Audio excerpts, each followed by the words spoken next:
Good evening, good afternoon. The sun is still shining, so we're gonna say good afternoon now, and that's how I do that. Thank you for joining me for another episode of the See Us podcast. This is the first time ever, ever since 2019, that I've done an episode without a guest. So bear with me. It's just gonna be me and you today, but we're gonna have a good time, and that's okay. But I just wanted to pop on here really quickly because there's something going on that I found to be really important. I just got hip to it myself, honestly, earlier this year. And what I've learned feels really, really important, and time is really of the essence. So, just wanted to spend some time to talk with you all about what I've learned and what's happening, and hopefully what we can do. And if you're looking forward to or would like to help and join in, what you can do as well. Feel free to ask questions. I'll answer to the best of my ability. Again, like I don't have a guest today, so I don't have like a specialist. I don't have anyone who's like in the thick of things, so to speak, for this particular episode. But again, I thought it was super important, and it doesn't seem like too many people know. Again, I found out on some humbug, so we'll get into how that even happened.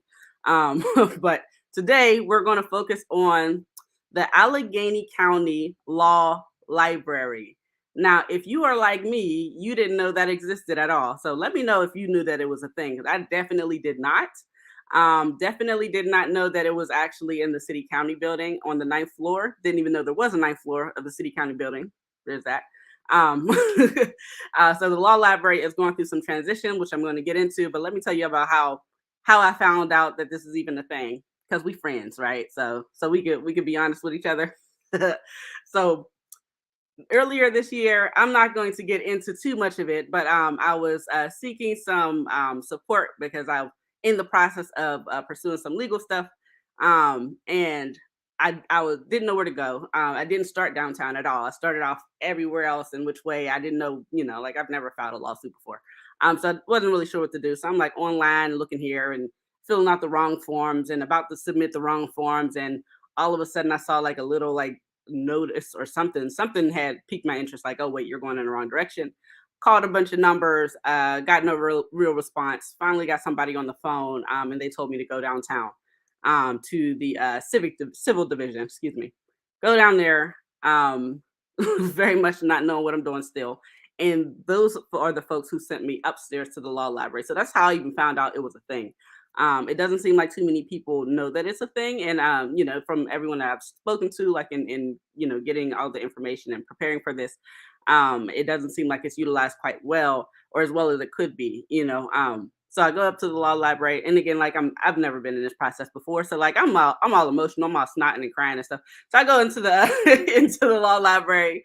The young lady, she was such a help. She's a Duquesne law student, Sarah. She was very, very helpful. So I came in like just overwhelmed, and I'm crying, like, and I'm like hyperventilating. I don't know what's going on. Like everything is just everything. Sarah came from around the counter and came over to me, and she's like, "Is it okay if I hug you?" And she gave me a hug, and she stood there with me for who knows how long, for quite some time. Like she stood there, she was present with me. She assured me that it was okay, like, and once I calmed down enough to like say words out of my mouth, she's like, "Okay, well, what do you need?" And I walked her through like, this is what's happening. And she's like, "Okay, these are the forms that you need to fill out." And then when I started hyperventilating again, Sarah again shut down. She was very patient.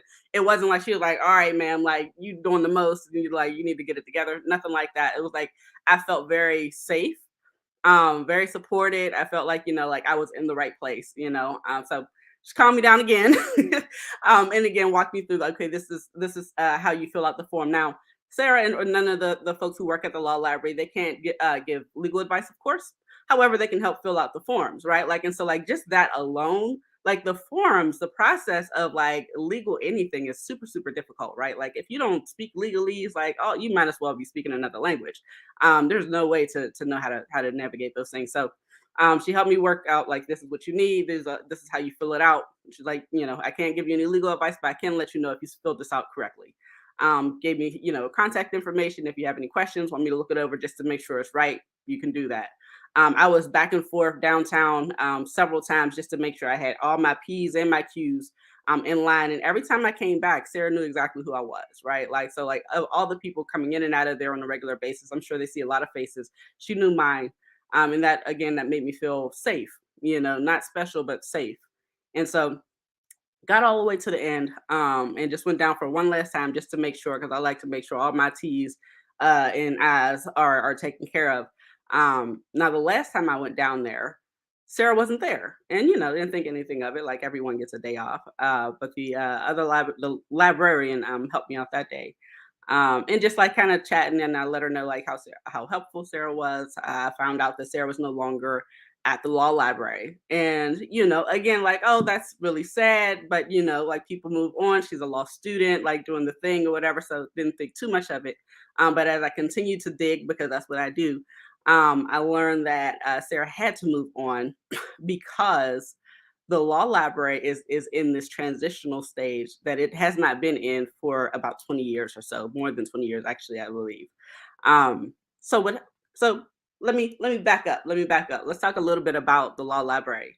So I learned that the law library is legally required to be a thing in PA. Like, it's in our state law somewhere, whatever, however that goes. Again, not a lawyer, don't know how all that works, but like, required to be there. So it's been there. I believe that it was established, or maybe it was written in law in 1867. So it's been around since then, or at least since then. Um, and has been managed up until 1998. It was managed by the county itself, and because of whatever was going on, how it was managed, don't know the particulars, but the decision was made that it would be managed from an external body, not the county itself, which apparently was like major. I believe we were the only county in the state who had a law library that was managed by an external entity. Um, and so that's when Duquesne Law took over. University took over in '98 and have been running the law library since then. Um, Up until this past year. And so in December 2022, the law library in Duquesne University decided that they were not going to renew their contract, and so Duquesne is in the process of phasing out. Now I'll get back to what that means in a second. Um, so again, Sarah was there. She helped me. She was very, very supportive, et cetera, et cetera. But in this transition, because of this split, Sarah had to, find a new direction, because the staff there is managed by Duquesne, and there's no certainty of what's going to happen, which largely what brought me here today. Now, I want to talk a little bit about what the law library does. Again, I was totally new to the whole thing. I didn't know it was a thing. Never really had to use it. But I could definitely see like how important it would have been. I mean, there's definitely been moments where I would have found it helpful in life, and I know plenty of folks who, like, this would have been life changing, life altering if they had just the support of like how to navigate the system. So again, doing a little bit more digging, learned that these are the resources that the law library offers. So legal research guides, forms, which is what I need support with, access to databases, some public services, even community workshops and continuing education credits for lawyers and folks. There's newsletter, membership benefits that go a little further than that, an information center, and of course, like, the really great staff. I want to drill in a little bit more. So, like, as far as like the research, you're able to look up local applicable law, regulation cases, forms, consult the books on site, use the database, and get assistance from the friendly and knowledgeable staff. And this stuck out to me, of course, because that's literally what that was the thing for me, right? Like, I got support from the staff, um, et cetera, et cetera. So those are some of the things, like, that the law library offers. And again, if you have no idea that it's there, then you're kind of just out here. So, it's either you are depending on, like, if your circumstances require you to have like a public defender, that's what you're depending on, or you're, searching around for a lawyer, hopefully, to help you out. But if you don't know where to look, who to look for, who's even a competent lawyer or a good match for you, like, how do you even do that? Like, it's very, very overwhelming. And if you don't have the financial resources to even retain a good lawyer, then again, you're kind of out. Of course, there's neighborhood legal services. That's always a thing, but and neighborhood legal services is great. Like, but they are just one of like one of a kind, and oftentimes they're a bottleneck. So they don't necessarily have like the capacity to meet the demand. So oftentimes people will call and then they'll basically be waiting for however long. Meanwhile, like their cases are moving forward or whatever's going on. Like say like if they are facing eviction, housing court, or anything like that, time is very much of the essence. And unfortunately, neighborhood legal services just doesn't have the capacity to meet the demands. So, but you can go to the law library. Who knew? I did not. I did not know that. You can definitely go to the law library and at the very least know what forms you need to fill out, which is a huge part of the battle, right? Like if you fill out forms incorrectly, which also I will appreciate that while I was going through my own process, they made it very clear like if you fill something out incorrectly, it's not going to be the end of the world necessarily. Like they'll just correct it in this time. But if you fill out the wrong form altogether, then that's a different story. So having access to like these folks who will let you know what forms you actually need based on what your case is, like the different criteria, et cetera, they'll direct you. Some of those things are also accessible online, I come to find out. So doing some more digging, there are forms that are listed online. So there are some sample forms on the Allegheny County website, as you'll see here, some cover sheets, complaint forms, et cetera, et cetera.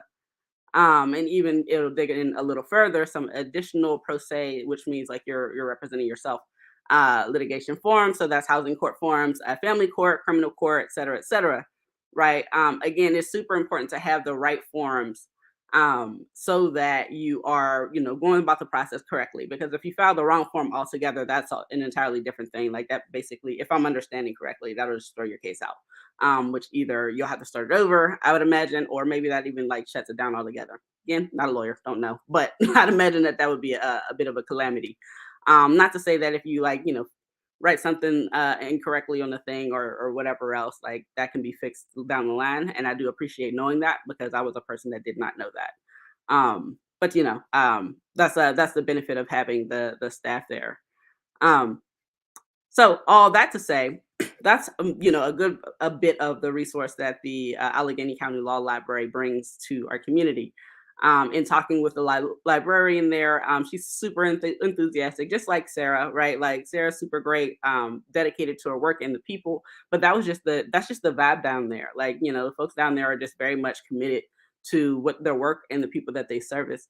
And so, in talking to the librarian down there, I mean, she not only was like so very much committed to the people, but she also had like these beautiful plans and ideas of how to make the resource even more accessible, even more meaningful to folks moving forward. Like I said, like they can't provide any legal advice, but there's ways to at least make sure that people have access to a little bit more legal support. She divulged some thoughts that she had on how to do that. Some different events, programs, et cetera, to hold around the law library to make sure that people have access to this resource. And so in this conversation, that's when I came across it it was super obscure, right? Like it was a journal or a newsletter or something, and there was an op-ed in it, and the op-ed was talking about how the library is no longer going to be managed by Duquesne. Um, and it also goes on to say that by July 1, 2023, I believe, that the full transition will be out. But it didn't say anything beyond that. Like, what does this mean? And come to find out that the staff there aren't guaranteed to be retained, by whoever takes it on. Um, More digging because that's what I do. I dug a little bit deeper and come to find out that Carnegie Library is poised to take over the management of the law library, and it looks like that seems to be set in stone. However, that doesn't mean anything as far as the staff there, right? Like, and so what started going through my mind, like my wheels just started spinning and spinning and spinning, right? So I just stumbled upon this resource that is super necessary, super valuable, that's way underutilized, but has so much potential to do a lot of good. Um, and then found out that like this huge change is happening But the biggest thing that stuck out is that there's no guarantee that the staff will be retained or if there will be staff at all. Like if if it's even going to be considered at all, right? And let me just reiterate, like if you are not someone who understands like legalese or have been a part of the process, like knows the process, all of that is foreign. Like it's really overwhelming, especially if you're in a state of crisis. Like how do you navigate that without someone who is knowledgeable and patient and supportive to help navigate that system? If the Allegheny County Law Library loses its staff, it's effectively going to shut off its accessibility to the community. Because again, how do you access something when you can't even speak the language? You know? And so like that's what immediately started running through my head. Second, that thing that popped up was as I come to learn in my digging, at least like one of the librarians has been there for 15 years or so. There doesn't seem to be any sort of like exit strategy, any plan for them if they're going to stay, if they're going to go, if they're going to go, like are they going to be provided severance? It doesn't sound like. Um, and as an individual, like like thinking about as being a person, a human being that has dedicated my life to something, to just be like, all right, well, it's been real later, and not be considered about like your humanness, right? Just like you being a person seems wrong to me. Like, and I don't know one way or the other because it just hasn't been said, right? I did poke and prod, so I do know that as of now, or the last time that I did poke and prod with the staff there, that they don't know what the plans are for them, and this is supposed to happen in July. It's May 7th. And so that's right around the corner. So like, like to not give folks at least an idea, heads up of this is what's going to happen with your life and your livelihood. And this is how we're going to support you. Seems very, very wrong. And I understand that everything is up in the air for Allegheny County and for Carnegie Library, who is looking to take it over. However, like it just seems like something should be said and some plans should be made. And then the third thing that I was thinking about, that hit my head, and I'm a person who I don't see what's happening right now. I see the impact. So like down the line. So if you see me like freaking out about something, it's because like I'm thinking about the impact down the line.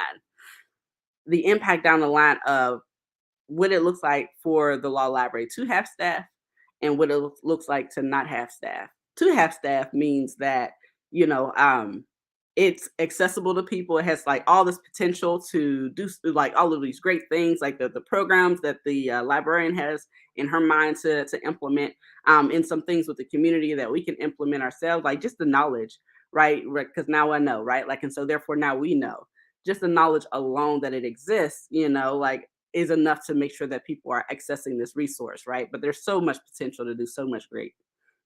The other side of that is if there are no attendees there, right? There's no librarian, there's no legal researchers, there's no people to hold you when you're crying and hyperventilating, like like that's not there. If that is not there for folks, then I can see that being calamity for our general public. Again, like to have a legal resource, powerful legal resource, right? Like, I mean, everything at your fingertips that you would need to show up whole in a courtroom. To not have access to those things as an individual, has been and will continue to be, but even more so, straight up calamity. And again, it's not that the library itself is going to disappear. They can't disappear it, but they can disappear the staff, and that is problematic, like to say the least, to say the very least. So wanted to hop on today to, for one, make sure that y'all knew that this was even a thing, right? Because again, this was news to me. Like, and as I continue to learn more and more about everything, it becomes like a more and more like kind of like, oh, something has to happen like right now, like today, something has to happen. And so, like I said, July 1, 2023 is said to be like the date of the full transition. Don't know what that's going to look like. But I did want to, do some digging to see if we can provide some support around it. For once, this is not something that I feel like is necessary to be adversarial necessarily with Allegheny County or Carnegie Library, but I do think it is important that they know how important it is to make this an accessible or continue to make this an accessible community resource. And that's a matter of just like amplifying our voices. Um, So I reached out to a lot of people. I reached out to a lot of people at Allegheny County, even the Allegheny County Bar Association, who told me that they don't necessarily have anything to do with the transition plan, but they were able to point me in the right direction and let me know that it's actually the Allegheny County solicitor, George Janasco, I believe that's how you say his last name, is our solicitor. He's the one that's heading this up on the county side. And then on Carnegie Library side, of course, that's their executive director, who is Andrew Midler. So these are the two folks who are, in charge of this transition. They're the ones who are shot calling right now. My understanding is Mr. Janasco has so far, I believe he sent out a survey to the Bar Association to get an idea of how often, how frequently the lawyers themselves utilize the library, which is great. However, lawyers who have access to other resources, I mean, that's great to see, like, okay, like, how are they utilizing it? So how do we, what do we do with this moving forward? However, I do think it's absolutely essential that that same type of energy and more should go towards the community itself. So my calls to action here today, again, like, wanted to make sure that you all knew, first of all, that this was even a thing. There is an Allegheny County Law Library. Who knew? I did not. It's open to the public and it's free. Who knew? I definitely did not. Currently, it's staffed by some really dedicated folks who care about you, about what's going on with your life, and like just you being a human being, and will definitely like direct you in the right way. Um, and all that could change in the next couple of months, unless we make our voices heard, unless we do something about it. So currently, my calls to action are first. I think it's very very necessary, if at all possible, to retain the current Allegheny County Law Library staff. That's the librarians and the legal researchers. And I say current because it's not enough to just have anybody in there. Like anybody will do is not, that's just not how that works. It's never been effective just to put bodies in seats. We saw that when there was a huge transition with PPS, when they took out all the old stuff and put in the new ones, but that's a conversation for another day. And it was terrible. That's always the case because you don't know what you're going to get with just anybody, right? Like you have staff who's right here right now who are very knowledgeable, very good at their jobs, and they care about people. They're personable. Their customer service is A1. That's what you want, especially when you're talking about people who are going to be front facing, right? Like they're the ones that are going to be interfacing with the community. So retain the current Allegheny County Law Library staff. That's the librarian and legal researchers. Second thing is to inform the community at large about transition, right? Like I only found out because I'm nosy and I happened to be in a position where I was in that place, right? I had to like, fend for myself and find all this, and I ended up downtown and I ended up on the ninth floor, and because I'm nosy and I ask a bunch of questions and I'm always in something, I happen to find out that this was a thing. It's not published to my knowledge anywhere but in this little like obscure journal that you're only going to experience if you are a lawyer or someone who's just around in that particular space, or if you're nosy like me. And so I think it's really important that people should just know that this is a thing happening. Duquesne University is no longer going to be facilitating the Allegheny County Law Library. This is what's happening. This is the plan moving forward. This will be set in stone July 1. Even if those plans are not set in stone, I just think um, it's just the right thing to do to inform the community of what's happening, especially this is a public resource. And the third thing, also very important, is to actively involve the community at large in transition plans. Um, yeah, so because again, like this is a huge, invaluable resource that we have available to us right now. In order to make sure that that continues to be accessible and valuable, um, it does have to come from the community. Like we kind of have to know what does that mean from the community itself, right? Like I don't think it's good practice to make decisions of how this is going to happen for the community without our involvement, because you can miss, right? You can miss a lot of important features, especially when you're talking about communities that are most marginalized, and that's what we don't want to miss. So I do think it's going to be very important, and it's the most it would be a push towards integrity, right, for Allegheny County and Carnegie Library to involve community in such an important move. And I would imagine that, Carnegie Library would be on board with that. I mean, I would hope so. I've tried to reach out several times and I haven't gotten involved in touch with anybody. I've gotten in contact with several folks from Allegheny County, not Mr. Janasco himself, but several folks on his team and a bunch of other folks, right? Like I've been reaching out, like I've been doing my research, So um, it would be my hope that Carnegie Library would be, of course we want to keep people involved, and of course we want to make this a community asset. We're all for community collaboration because that's what we do. Like I mean, this Carnegie Library is kind of like their thing, or at least like that's what I've always engaged with, or I've always witnessed about Carnegie Library. So I would hope that that would continue to be the energy, but it is important that they know that we care, that we know, and this is what the value that this resource has for us. And so if they're going to be taking it over, what we would need from them is some collaboration between them and the community, in addition to making sure that there's staff there that are compassionate, knowledgeable, personable people. And that is the people who are there right now. So I am going to ask, without, you know, doing too much. If you know me closely enough, you probably see me post about it.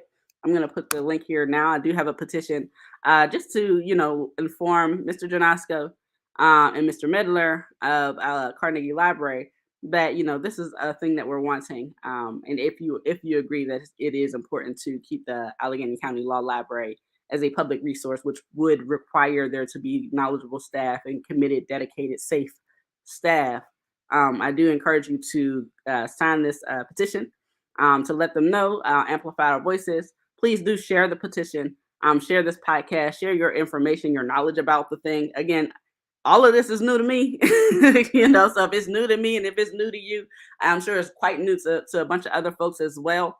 And so we want to make sure that people know that this is a resource that exists, number one, because there are folks who need it right now. Like there are people who needed it yesterday and 10 years ago. And I'm not sure if they knew that it was a thing. Because again, like I'm just getting hip and I know things. I'm savvy and I'm just hearing about this. Right. So make sure folks know, share this podcast, share the petition, amplify the voice. If you agree that people deserve a free legal resource that is accessible, please sign the petition and share it. Share it far and wide, so that we can reach the ears of Mr. Medler and Mr. Janasco. I'm going to keep reaching out. So Mr. Janasco and Mr. Medler, if y'all happen to be tuning in, please give me an email back. Please give me a call back because I have been reaching out. I will continue to reach out. I have no problem with that. And again, this is the first time probably that I'm not actually like feeling like this is oppositional, that we need to be adversarial. I don't think that what I'm asking is a huge heavy lift. I don't feel like we're on the opposite ends of things right here. Like I feel like we can all be on the same team. Because like at the end of the day, it's just about like making sure a resource that is in law to exist is actually accessible and functional, for the community at large. I don't think that's too much of a heavy lift. And again, the staff who are there right now are A1 and dedicated, and it should not be such that folks unfortunately having to leave, like Sarah, who helped me personally, have to like find new ways of going because like there's uncertainty. I don't think that's fair to them, and I don't think that's fair to the public. And then moving forward, again, anybody won't do, right? Like we need the right type of people if it's even a plan to keep staff in there in the first place, which I absolutely I like. That's the line in the sand I'm gonna draw. Like there has to be people there. There has to be librarians, and there has to be legal researchers, because otherwise this is not an accessible resource for the community at all. There's no way, it's just not. And again, like, people deserve to know. Like now, I got it here. I'm hoping this will amplify, like, and more people will know about not only the resource existing, the library existing, but also what's happening. But I do think it would be, it'd be an important move for Allegheny County and the Carnegie Libraries, particularly, to let folks know that this is what's happening. Like it's a public resource. If we're talking about being in community with one another, like at the very least, letting folks know, like, hey, this is what's happening. We don't have all the plans worked out just yet, but just know that this is what the thing is. Because Duquesne did, forego moving forward for whatever the reasons are. Like the Allegheny County and Duquesne decided not to sign their contract moving forward. and there is going to be transition. So that should be a thing that people know. And again, lastly, actively involving the community at large in this transition. Like, things are happening. It can be very, very beautiful, or it can be very ugly, you know. And if we want it to be beautiful, like that all that requires is that we're communicating with one another, that people are included, you know, in this age, diversity, inclusion, and equity, or however you say it. Like, you know, like, allow for folks to have their voices heard in an active way, right? Like, not in a like, okay, like, y'all said what y'all needed to say kind of way, but like, okay, we're actually here together. What does this look like moving forward? How can we make this like a generative resource for the community? So again, if you are in agreement that this is a resource that people deserve, a free legal resource, and deserve the staff to be able to navigate this resource, and if you agree that this should be a communal process in this transition, at the very least, to make sure that people are heard, just like the lawyers were sent a survey. At the very least, we could be asked, what do you need? Like, what do you need out of this resource? Like, what would make it accessible, and why is it not? What's making it inaccessible right now? I think that that's a pretty easy ask. If you agree with those things, please do sign the petition. It is in the comment section. I'll be posting about it all over the place. So in the CS podcast, Narrative Justice, and all over my social medias. So if you are in agreement, please share, please sign, share this episode. And if you are someone who knows someone who needs some legal support, you might want to let them know that the Allegheny County Law Library does exist, because we all knew right now, like, we all babies right here. But that's all I have for today. I appreciate y'all checking in today. If you learned something new, then that's great. Like, we're doing what we're supposed to do. Again, as a reminder, we are going to fully relaunch. The CS podcast will be back officially in summer 2023, so look out for that. If you are wanting to keep up with that information, make sure you check us out online on our website at the narrativejustice.com, and subscribe just to get some updates. I don't, spam folks, but I will let you know, like, hey, this is what's going on, so you'll get that.